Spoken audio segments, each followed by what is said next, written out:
Agradecemos, Mestre Jesus, a oportunidade que estamos tendo mais uma vez do encontro para o estudo, o aprimoramento, que possamos, Mestre, com o auxílio de Deus, o auxílio dos trabalhadores desta casa, apreendermos ao máximo todos os ensinamentos que a nossa doutrina, a querida doutrina espírita, nos traz, que possamos, ao final desse encontro, regressarmos aos nossos lares, lá encontrando um ambiente de paz e de harmonia, e que aqui possamos sempre estar presentes para recebermos todo esse bálsamo, todos esses ensinamentos, enfim, evoluirmos em direção à verdade. Obrigado, Mestre querido, que assim seja em seu nome e em nome de Deus Todo-Poderoso. Que assim seja.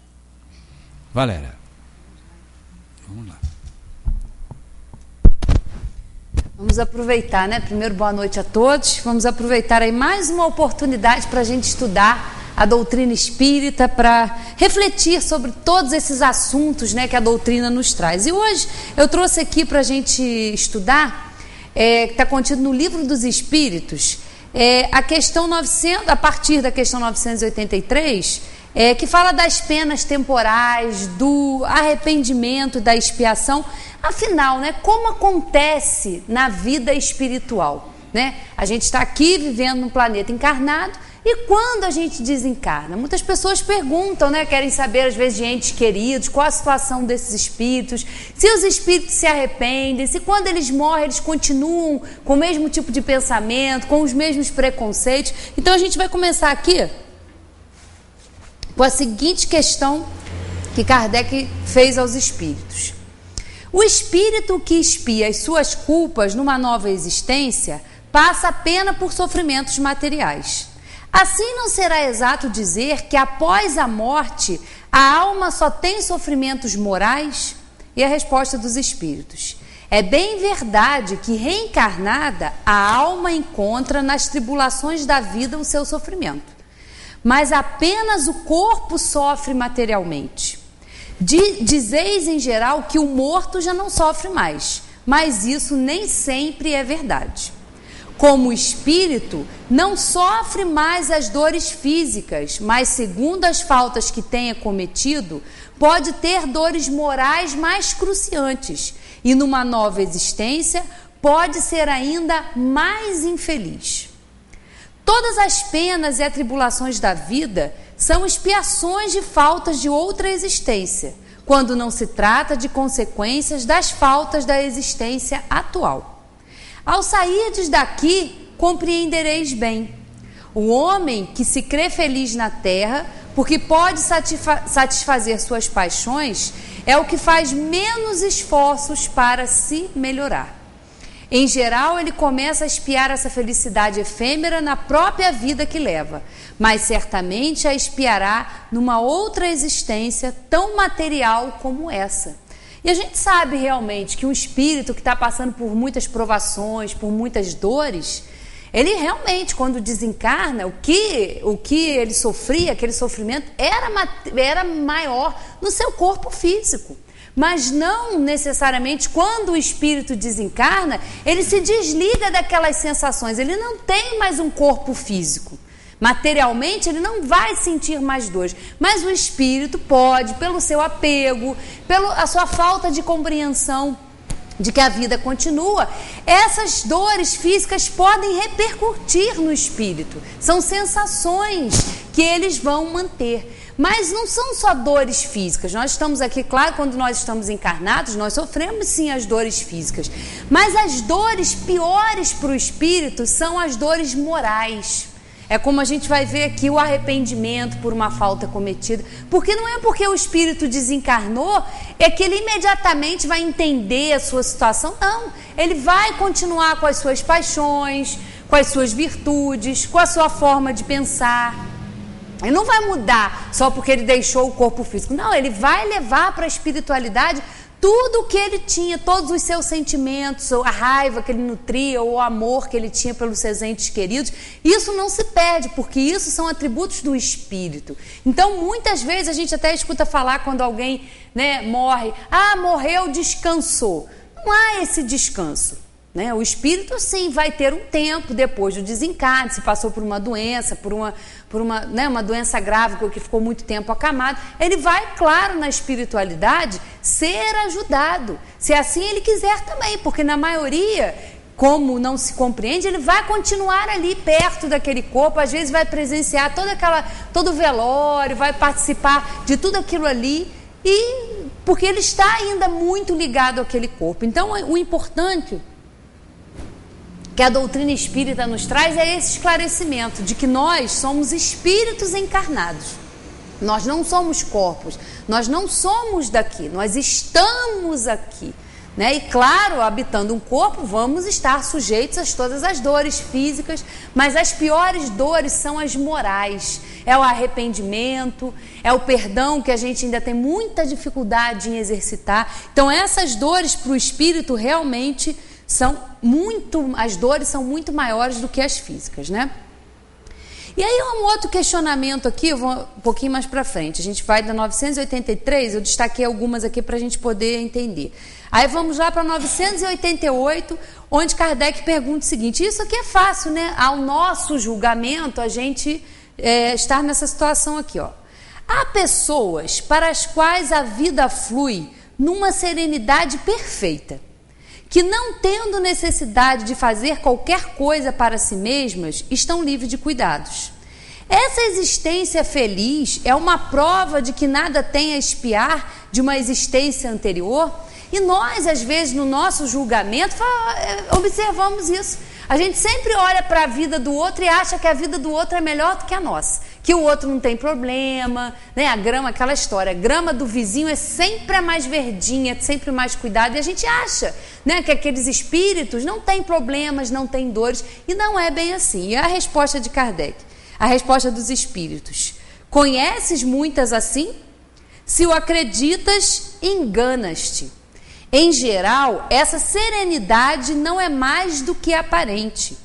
Podem ter escolhido essa existência, mas quando a deixam, percebem que ela não os ajudou a progredir. Então, como os preguiçosos, lamentam o tempo perdido. Sabei que o espírito não pode adquirir conhecimentos e se elevar senão através da atividade, né? Não há como. Há espíritos, sim, que vão continuar da mesma maneira, vão ser egoístas, vão pensar só em si, mas quando desencarnarem vão olhar para trás e vão ver que não evoluíram nada, ficaram estacionários, não fizeram nenhum progresso, não buscaram se melhorar e vão lamentar por isso. E essa palavra aqui, ó, essa frase, sabei que o espírito não pode adquirir conhecimentos e se elevar senão através da atividade. E essa palavra que atividade não está se referindo somente à atividade que a gente faz no nosso trabalho material, no nosso trabalho para a gente aqui administrar a nossa vida no corpo. Essa atividade aqui, ela tem um sentido mais amplo, né? Essa atividade engloba a atividade intelectual, engloba o desenvolvimento da nossa inteligência, que a gente faz através do trabalho para suprir as nossas necessidades, mas também se refere à atividade, ao trabalho que nós, como espíritos, temos que fazer em causa própria, que é o autoconhecimento. E a gente sabe como dá trabalho a gente realmente se voltar para dentro. A gente realmente admitir que tem imperfeições, que tem limitações, que nós muitas vezes agimos por impulso do nosso egoísmo, do nosso orgulho, da nossa vaidade. É difícil para nós esse processo ainda, porque nós temos um amor próprio, nós valorizamos muito o nosso eu, o nosso ego, né? Então é difícil a gente às vezes admitir que erra, que se arrepende, que tem que pedir desculpa. É difícil o processo, mas sem essa atividade intelectual e moral, o espírito fica inativo. Nós vamos ficar exatamente como nós estamos. Não há outro processo, né? Todos os filósofos, Jesus, os espíritos superiores vieram nos falar sobre isso, sobre o autoconhecimento, sobre o quanto nós devemos dedicar realmente um tempo para nos conhecer, para a gente se melhorar como espíritos, melhorar no nosso ambiente de trabalho, melhorar no nosso ambiente familiar, fazer essa atividade interior, se voltar para esse entendimento, para essa melhora íntima, né?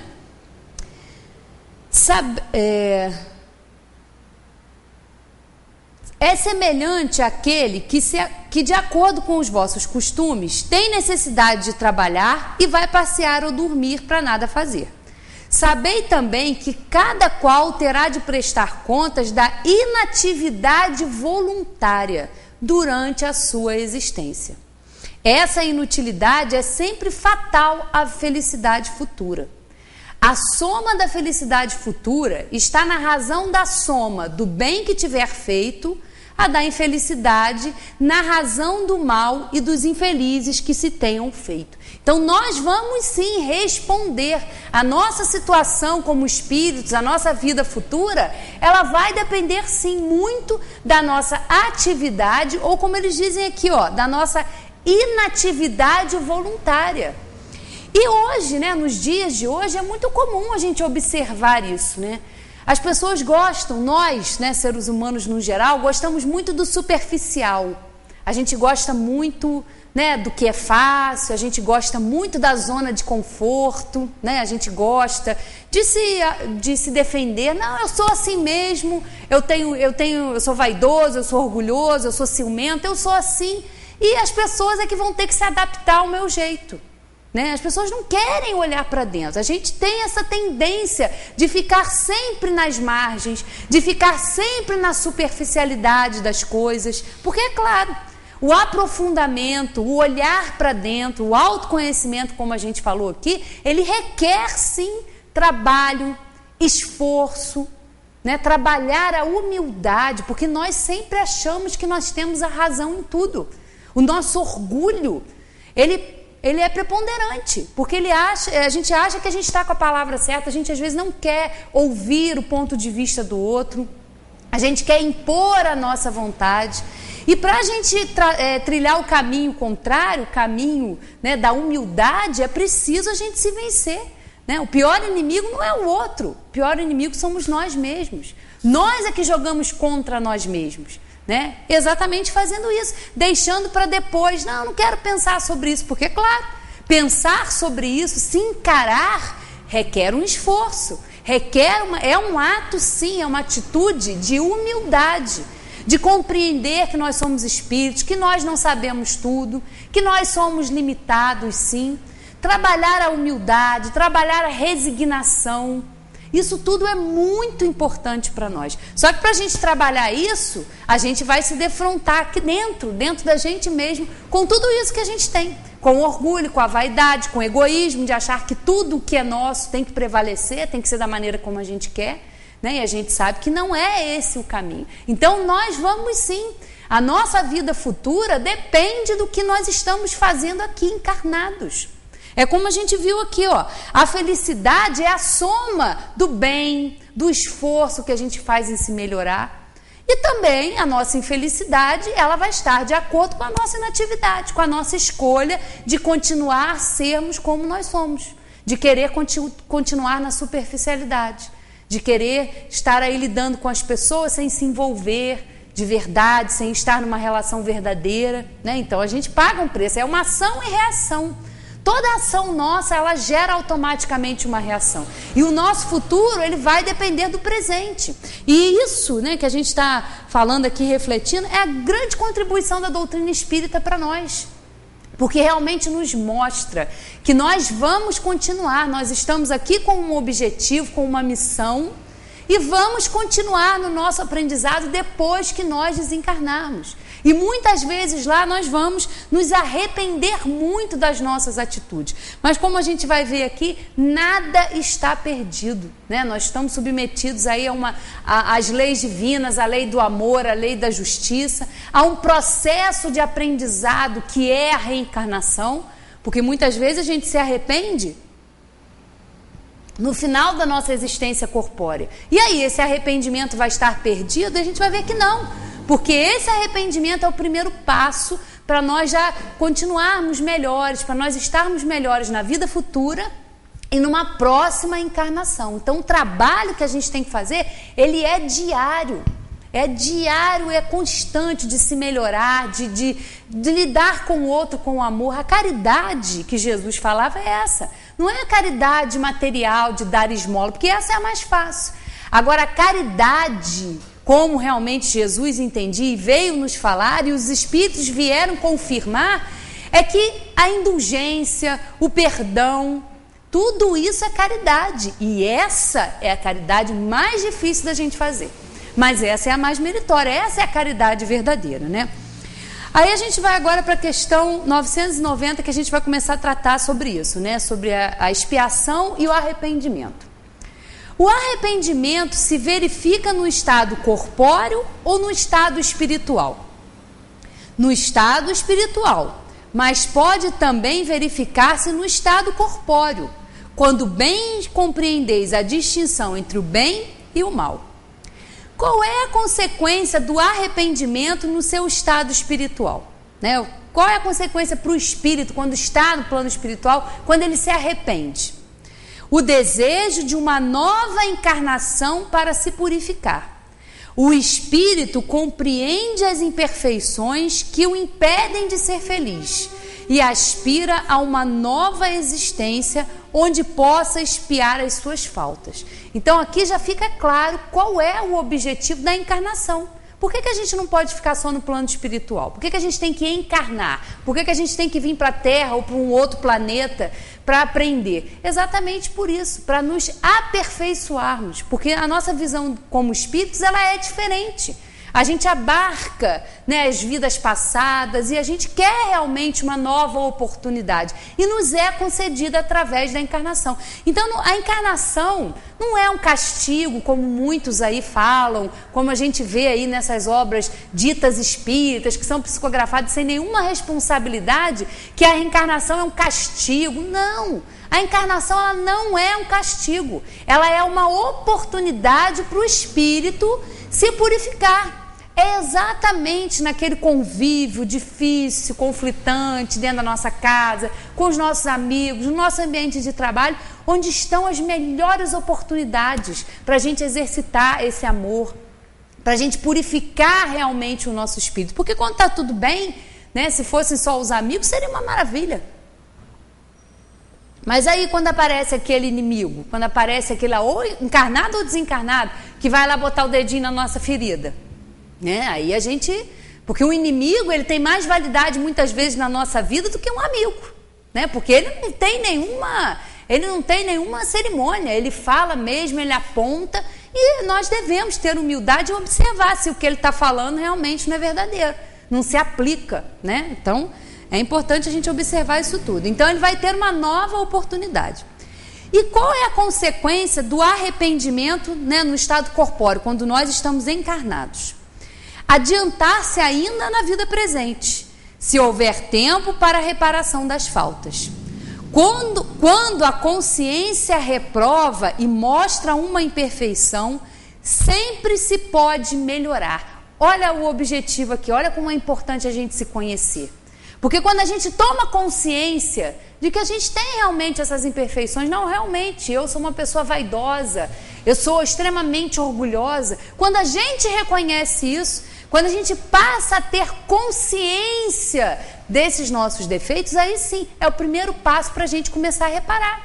Porque as situações na nossa vida vão acontecer exatamente para mexer lá onde mais incomoda, né? Cada um tem o seu calcanhar de Aquiles. Então vai lá incomodar. Então a gente realmente já se reconhecendo, opa, eu posso agir diferente. Claro que a gente não vai conseguir na maioria das vezes, mas já é um primeiro passo, o reconhecimento. É igual a pessoa que é viciada, né, em drogas, em bebidas. Qual é o primeiro passo para aquela pessoa deixar de ser alcoólatra, deixar de usar, né, de ser um narcótico, de usar, né, droga? Qual é? Ela é admitir, realmente, eu tenho problema, eu sou viciado, eu estou dependente psicologicamente e fisicamente disso. E ele admitir, porque a família pode fazer tudo por aquela pessoa, pode colocar nas melhores clínicas, mas se a pessoa, se o espírito não se conscientiza que ele é um doente, que ele precisa de ajuda, não tem tratamento no mundo que vai fazer aquela pessoa querer melhorar. Então, o que determina é a vontade do espírito, é a nossa vontade. E toda vez que a gente reconhece, a gente tem sim, se a gente tiver força de vontade, e a gente é sempre muito ajudado. Porque a gente pode, né, a gente ouvindo isso pode pensar, nossa, mas isso é tão difícil.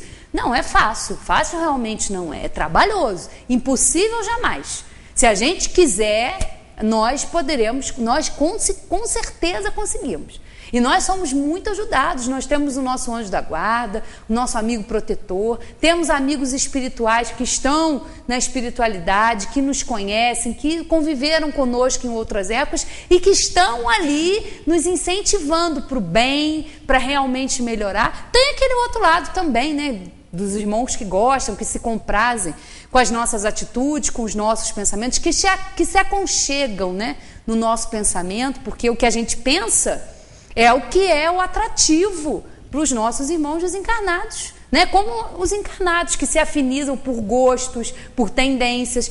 Os espíritos desencarnados é a mesma coisa. Se nós temos tendência para cólera, para vaidade, é claro que os irmãos desencarnados que vão conviver conosco gostam da mesma coisa. E quando a gente começa a mudar, é comum eles também se incomodarem, né? As coisas, a gente às vezes se sentir mal, vem aquele pensamento, para que eu estou fazendo isso? Para nos desestimular, para a gente não seguir em frente, mas aí a gente começa realmente um trabalho de resistência, um trabalho diário para realmente ser melhor. Então, a gente tomando consciência ajuda muito.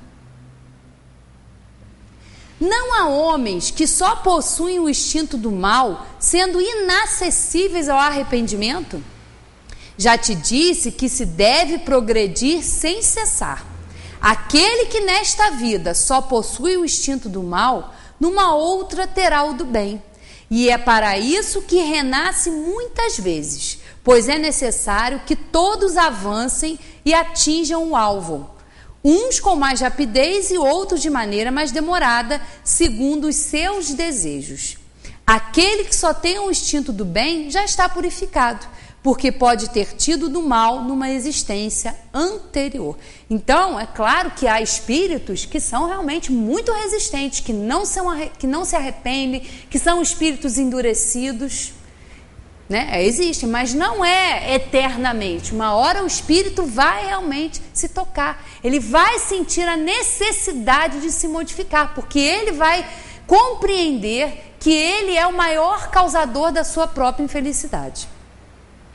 O homem perverso, que durante a vida não reconheceu suas faltas, sempre as reconhecerá depois da morte? Sim, sempre as reconhece e então sofre mais, porque sente todo o mal que praticou, ou do qual foi a causa voluntária. Entretanto, o arrependimento nem sempre é imediato.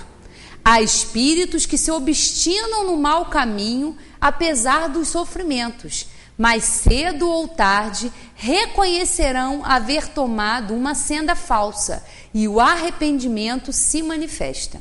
É para os esclarecer que os bons espíritos trabalham e que vós mesmos podeis trabalhar. Então aqui nessa questão a gente vê a dimensão do trabalho, né, que nós fazemos aqui.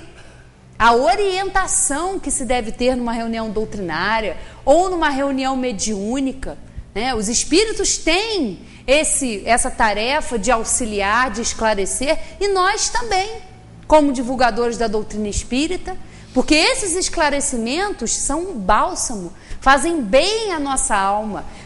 A gente compreende que os nossos queridos que já se foram, que não estão mais aqui, que já nos precederam indo para o plano espiritual, não estão longe de nós, não. O afeto, o amor que nós temos continua. E a raiva e o ódio também. Todo sentimento, bom ou ruim, ele continua. Não é só porque o espírito desencarnou que ele vai deixar de sentir isso, vai estar longe. É claro, Nós vamos sentir, né, falta daquela pessoa, da presença física daquela pessoa junto de nós. É uma dor? É uma saudade? É sim. Mas nós vamos compreender que não há essa separação. Lá, a gente fala lá no plano espiritual. Não, o plano espiritual está aqui. Hoje aqui estamos encarnados e há muitos desencarnados também que aqui estão. Para quê? Para serem esclarecidos. E Jesus já dizia: conhecereis a verdade, conhecereis a realidade das coisas, e essa realidade vai libertar a gente do quê? Dessa ignorância, vai libertar a gente do mal, vai libertar a gente dessas paixões que ainda nós temos, com o esclarecimento, sim, do que nós estamos fazendo aqui. Né? Como é importante para nós entendermos, como é importante com a doutrina espírita a gente abrir os nossos horizontes e ver que não é só aqui. Aqui é uma passagem, é uma escola onde nós estamos matriculados para aprender. Nós não estamos aqui só para trabalhar, para comer, para se divertir, para juntar dinheiro. A gente não leva nada disso. Tudo isso fica aqui. Nós somos usufrutuários, né? Nós estamos aqui, até o nosso corpo, que é o nosso veículo, o nosso instrumento, ele fica. Ele retorna à matéria, ao pó, né, da onde nós viemos. E o que nós levamos? O que é do nosso espírito, o que é da nossa essência. As virtudes, as qualidades, os defeitos, isso não tem ferrugem, né, que destrua. Não há isso. Não há traça que corroa, isso não existe. O espírito, isso sim, é o que vai permanecer. É indestrutível. O que morre é o corpo, é a matéria que fica. E nós vamos continuar. O que é verdadeiro, o que é indestrutível é o nosso espírito. O corpo, sim, perece, o corpo pela doença, por acidente, né? Não importa a forma como a gente deixa o corpo, né?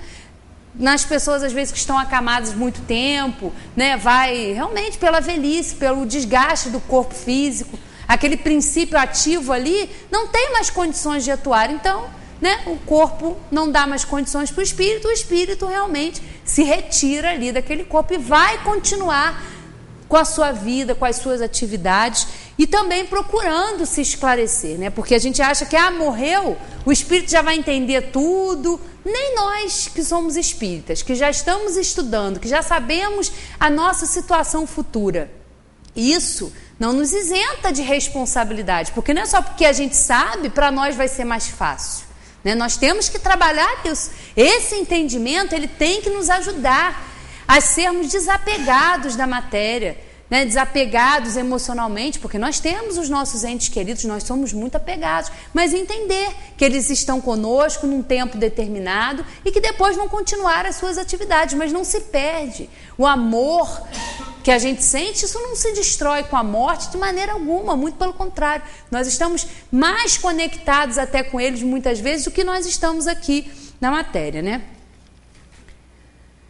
Desde que os espíritos veem o mal que resulta de suas imperfeições, como se explica que alguns agravem a sua posição e prolonguem o seu estado de inferioridade, praticando o mal como espíritos e desviando os homens do bom caminho? São os de arrependimento tardio que agem assim. O espírito que se arrepende pode se deixar novamente arrastar ao caminho do mal por outros espíritos ainda mais atrasados, né? Então a gente pensa, eles estão vendo a situação, eles sabem que eles estão sofrendo por responsabilidade deles. E por que eles insistem? Né? Porque, como a gente viu aqui, o arrependimento não é imediato. Desencarnou, fez, né, algo que não devia, a gente serve. Não é assim. Os espíritos, nós continuamos muitas vezes presos às nossas formas de pensar, aos nossos preconceitos, né, ao nosso orgulho. Não é só porque a gente morre e deixa de... Não. Por isso que é importante a gente já trabalhar aqui, agora encarnados, pela nossa situação futura. Então eles se arrependem sim, um dia eles vão se arrepender, mas pode demorar muito e muito tempo, isso vai depender de cada um, né? Vêem-se espíritos de notória inferioridade que são acessíveis aos bons sentimentos e às preces feitas em seu favor. Como se explica que outros espíritos que deveria julgar mais esclarecidos revelam um endurecimento e um cinismo a toda prova. A prece só tem efeito em favor do espírito que se arrepende. Aquele que, impulsionado pelo orgulho, se revolta contra Deus e persiste nos seus erros, exagerando-os ainda, como fazem felizes espíritos, nada pode receber da prece e nada receberá até um dia em que uma luz de arrependimento o esclareça. E aqui a gente vê a importância da prece, né? Orar realmente por esses irmãos, por esses espíritos endurecidos. Por quê? Porque, é claro, não é porque nós estamos pedindo, não é porque nós estamos intervindo, que nós vamos, às vezes, mudar a situação desse espírito.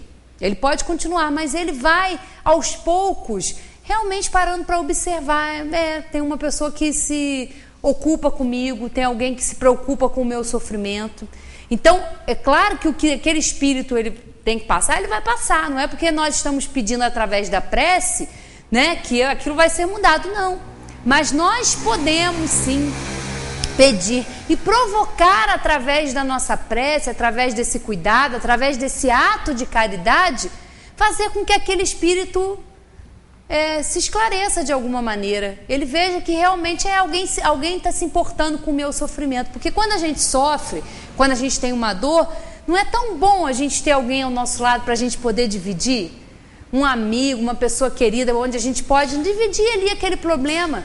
Não é muito bom alguém estar ali disposto a nos escutar, a nos ouvir? E é exatamente esse o efeito que a prece pode fazer. Mas como a gente viu aqui, só pelo espírito realmente que está nesse arrependimento. Os espíritos realmente endurecidos, tem muitos espíritos resistentes que não querem, porque eles vão se deparar com essa realidade que nós estamos falando aqui, de que cada um de nós é responsável pela sua felicidade ou infelicidade. E a gente não quer. É mais fácil para nós, numa situação difícil, em que a gente não quer admitir que tem a inferioridade, a gente culpar o outro. Né? Eu agi assim porque ele me levou assim. Não, você está agindo assim porque você pensa assim, porque você sente assim. E é trabalho seu deixar de ser assim. Ter outra atitude, ter outro pensamento, mas a gente quer sempre se encostar, a gente quer sempre responsabilizar alguém. Então esses espíritos, é claro, eles vão ser tocados, eles vão ser sensibilizados e essa sensibilização leva muito a se arrepender do que ele fez. Aí tem um comentário de Kardec muito interessante. Não se deve esquecer que após a morte do corpo, o espírito não é subitamente transformado. Se sua vida foi repreensível, é que ele era imperfeito.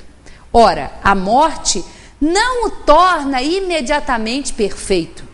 Ele pode persistir nos seus erros, nas suas falsas opiniões, em seus preconceitos, até que seja esclarecido pelo estudo, pela reflexão e pelo sofrimento.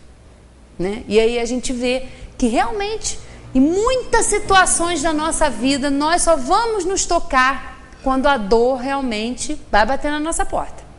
Quando ela aparece, uma aflição, uma perda de um ente querido, né? uma dor que nós estamos passando, que não há realmente o que a gente possa fazer. Nesse momento nós somos tocados. A gente tem um exemplo clássico agora do que a gente viu o Gianecchini passar. Né? Ele já deu várias entrevistas falando sobre isso, que essa doença que ele teve, o câncer que ele teve, fez ele realmente ver a vida de uma outra maneira. Ele entendeu. Esse espírito foi tocado pela dor. Muitos não conseguem, muitos se revoltam, muitos não querem aceitar e ficam brigando com isso. Ele não, ele aceitou, trabalhou, realmente aprendeu o que tinha que trabalhar e realmente hoje ele fala, eu não sou mais a mesma pessoa. Ele trata as pessoas diferente, ele se sente diferente. Por quê? Porque é a dor. E muitas vezes é necessário um grande sofrimento na nossa vida para dobrar o nosso orgulho, o nosso controle, porque a gente quer sempre controlar as coisas, a gente quer sempre manter tudo nas nossas mãos. E não é assim. Tem coisas que estão fora do nosso alcance, que vão nos acontecer, vão. Mas é preciso nessas horas entender que se está acontecendo é porque foi permitido e é justo. Porque Deus, né, está lá no Evangelho segundo o Espiritismo, né, bem-aventurados os aflitos. Se nós estamos passando por uma aflição, ela é justa. Né? Deus é a inteligência suprema, causa primária de todas as coisas. E todos nós estamos submetidos às suas leis. Né? Então, quando a gente estiver realmente passando por uma dor, a gente tem que se perguntar: o que eu tenho que aprender com isso? Qual é a lição que eu tenho que aprender diante dessa dificuldade, diante dessa dor? Por que isso está acontecendo? É justo? É. Muitas vezes a gente não sabe o motivo. Se não é uma falta atual, é uma falta anterior. Mas para que isso está acontecendo na minha vida? O que eu tenho que aprender com isso?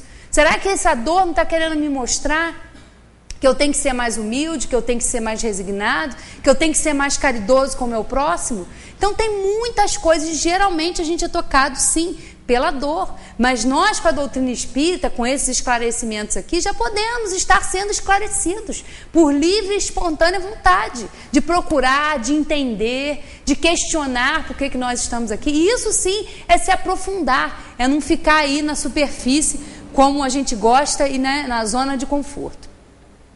A expiação se realiza no estado corpóreo ou no estado de espírito? Ela se cumpre na existência corpórea, através das provas a que o espírito é submetido. E na vida espiritual, pelos sofrimentos morais decorrentes do seu estado de inferioridade. O arrependimento sincero durante a vida é suficiente para extinguir as faltas e fazer que se mereça a graça de Deus? O arrependimento auxilia a melhora do espírito, mas o passado deve ser expiado. Né? Então não há como a gente fugir. Né? Se nós estamos passando por uma dor, por uma aflição, ela é justa, ela é necessária. E nós temos sim que trabalhar e buscar esse entendimento, buscar porquê disso na nossa vida, né? Mas a gente tem que resgatar. É como a gente vai ver, o arrependimento ele é necessário, mas só ele não basta. Nós temos realmente que provar, que expiar se realmente esse arrependimento nos melhorou, nos modificou. Porque é para isso que as coisas acontecem na nossa vida, para a gente se modificar. Porque quando está tudo parado, quando a gente está ali naquela acomodação, a gente não vai para frente, a gente não evolui. Então a gente precisa de uma agulhada, precisa de um sacode, né, para a gente despertar para essa realidade aqui que a gente está estudando, né? Podemos desde esta vida resgatar as nossas faltas? Sim, reparando-as. Mas não julgueis resgatá-las por algumas privações pueris ou por meio de doações após a morte, quando de nada mais necessitais. Deus não considera um arrependimento estéril, sempre fácil e que só custa o trabalho de bater no peito. A perda de um dedo, quando se presta a um serviço, apaga maior número de faltas do que o silício suportado durante anos, sem outro objetivo que o bem de si mesmo. O mal não é reparado senão pelo bem, e a reparação não tem mérito algum se não atingir o homem no seu orgulho ou nos seus interesses materiais. De que lhe serve a privação de alguns gozos fúteis e de algumas superficialidades, se o mal que cometeu para outro continua o mesmo? De que lhe serve, enfim, humilhar-se diante de Deus, se conserva o seu orgulho diante dos homens? Né? E é claro, a gente pode sim, já nesta vida, reparar sim as nossas faltas atuais ou as nossas faltas anteriores. Só que não é com fórmulas mágicas, não é, eu me arrependo. Não, você vai se arrepender sim, mas você vai ter que reparar. E realmente se modificando, porque não adianta a gente passar por uma situação e continuar da mesma maneira, continuar com o mesmo orgulho, continuar com a mesma prepotência, achando que, né, a nossa vontade tem que prevalecer. Não. A dor, o sofrimento, como a gente já disse, tem um objetivo maior na nossa vida. Todas essas tribulações, nos mostram isso, nos resgatam. O que eu tenho que aprender com isso? Isso nos fortifica, porque vai fazendo, e é assim que a gente vai realmente aprendendo, e vai de degrau em degrau, de existência em existência, aí habitando e sendo, né, habitando mundos melhores, porque nós seremos espíritos melhores, né? O que deve fazer aquele que, em artigo de morte, reconhece as suas faltas, mas não tem tempo para repará-las? É suficiente arrepender-se nesse caso? O arrependimento apressa a sua reabilitação, mas não o absolve. Não tem ele o futuro pela frente, que jamais se lhe fecha? Então, sempre, em qualquer momento da nossa vida, no último suspiro. Por isso que a doutrina espírita, ela não é a favor da eutanásia, né? Porque a gente sabe realmente que aquele espírito está passando por uma provação muito grande. E muitas pessoas acham, mas não seria um ato de caridade você, às vezes, abreviar aquela vida, você, né? Não, e não é. Porque no último momento, aquele sofrimento maior, final, pode ser um momento de maior arrependimento do espírito. Pode ser naquele momento de dor maior, que ele vai deixar o seu corpo, vai deixar os seus amados, que ele vai se arrepender, às vezes, de uma vida toda, de erros. Então, não é, nós sabemos sim que o espírito tem que passar, fatal para o espírito só 2 momentos, né? A hora que a gente chega e a hora que a gente tem que desencarnar. Esses são os momentos fatais para o espírito. Então, não nos cabe julgar ou abreviar a vida, mesmo com grande sofrimento de um ente querido nosso, de alguém próximo. Temos que respeitar aquele momento, porque todo momento de arrependimento para o espírito, ele é crucial. Seja quase desencarnando, seja no plano espiritual, seja aqui em vida, quando nós já temos consciência disso. Então, é fundamental esse arrependimento. E aí, a gente tem ainda um tempinho, dá para a gente abordar 3 questões aqui que falam da duração das penas futuras, né? Quanto tempo que dura o sofrimento para o espírito? Muitas pessoas querem, às vezes, tem essa dúvida, mas quanto tempo o espírito vai ficar sofrendo? Quanto tempo dura essa situação para o espírito?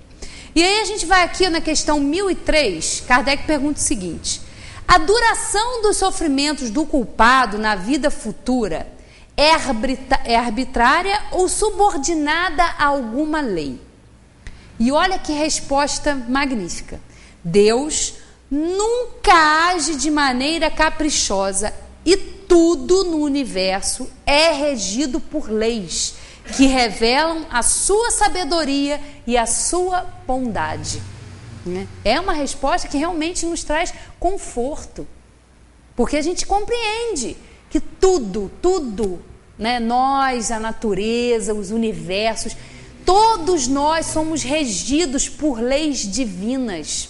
São leis grandiosas. É claro, vindo da inteligência suprema, não poderia ter equívoco na sua lei, né? A lei do trabalho, a lei do amor, a lei da caridade. Todas as leis divinas são perfeitas. E é claro que essa duração dos sofrimentos do espírito também vão obedecer a leis que são sábias. Não há, né? Deus não joga dados. Não há isso. Tudo há um encadeamento, tudo, né, está aí envolvido por essas leis. O que determina a duração dos sofrimentos do culpado? O tempo necessário ao seu melhoramento. O estado de sofrimento e de felicidade, sendo proporcional ao grau de pureza de espírito, a duração e a natureza dos seus sofrimentos dependem do tempo que ele precisa para se melhorar.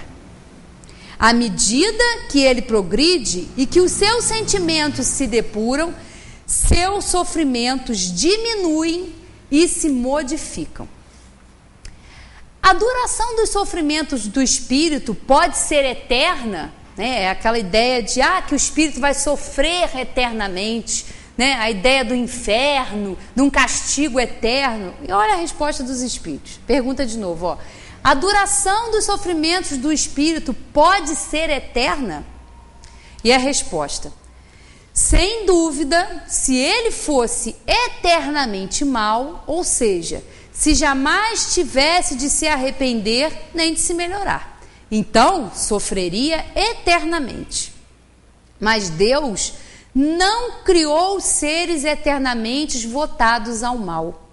Criou-os apenas simples e ignorantes, e todos devem progredir num tempo mais ou menos longo, de acordo com a própria vontade.